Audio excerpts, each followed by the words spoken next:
Right, so we're here with Matt from Where There's Smoke, There's Dinner, and he's got one of the more unusual smokers at the event.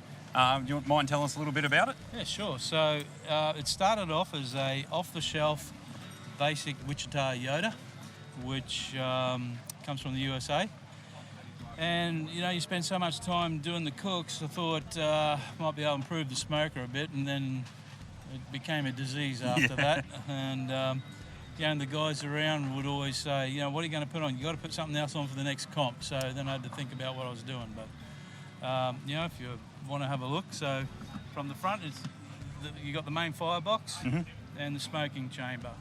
So I've added onto it some accessories. So this here is for cold smoking. Yep. So I get an external heat source and pump the smoke in there with a fish air pump. Yeah, right.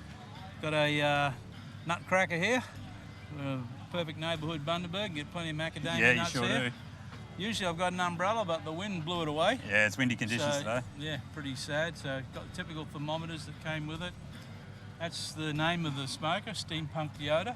So steampunk comes from Victorian type machinery, the old steam engines, where they made them over-engineered, and they made them with some bright shiny parts of brass and chrome and that sort of thing.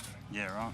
So over here I've put a set of a water tank inside the chamber. Okay. And I fill it up through here. Oh, right, so you don't have to open the lid. Don't have to open the lid, fills it up, and if it overflows in that pipe there, so it doesn't overflow inside. Yeah, right. All right, so got a choke valve inside the chimney. Never used to have that, so I'll operate that off these cogs here. So you can see all the gears going, and that arrow indicates the direction of the valve. Yep. Got a plumb bob here. If I can get it in the middle of that circle, it sits pretty level then. That way I can fill the water tanks right up. Gotcha. Yep, makes sense. All right. You can't have a smoker without a timepiece on it. This is off a 1942 Blitz Army truck. It was a chemical fire extinguisher, so I've removed the chemical and it acts like a big water pistol now. Yeah, right. Got a sundial on a machine bed, so I can set that whichever way I need to put it orientation-wise for the correct time. It's a little bit crude way of finding out the hand-in times, but whatever works. Otherwise, you can just go to your watch. Yeah. So. All right, got a light up here. So it's just, I've serviced the valve there to fit that clamp in there, and I usually have an LED light in there, and it's good for night. Got another set of levels here. Put a tray on.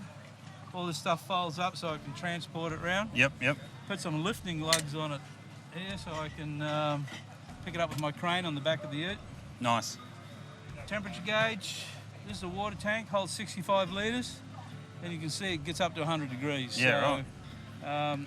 We got to do a lot of washing up at the comps. And it's good to have water at 2 o'clock in the morning when you want a cuppa. Yeah, right. So, and it's very handy for the hot water. And around the business end, so that's the firebox. I made this framework up here out of some copper fittings, hanging on, you know, utensils and stuff. Yep. This is off my brother's Navy ship, the HMAS Parramatta, 4-inch round. Yeah, right. I turned it into a toolkit. So look at that. You can put all the nuts and bolts and spanners and all that sort of stuff. That works quite well. Made a little davit crane so that I can swing a pot over the pit. Oh, right. Because one comp we had to do a bowl of chili, so I was going to do it in a big cast iron pot. Yep. Swing it in there. Had all that made and they didn't end up doing it. So I think that's about... That's pretty much it. Yeah, that's about it, yeah. And how's it going holding temp today? It's been pretty windy. Yeah, it hasn't been too bad. We've gone through a lot of wood to keep it up there. Yeah. So, but at least the rain sort of stayed away. The good thing, when it did rain last night, we had the umbrella. Yep. So it actually kept it pretty dry. Pretty dry. Fantastic. Yeah. All right, mate. I appreciate your time. I know it's close to another hand-in and you've got to keep cooking, so good to speak to you. Cheers, mate. Thanks, guys. Bye-bye.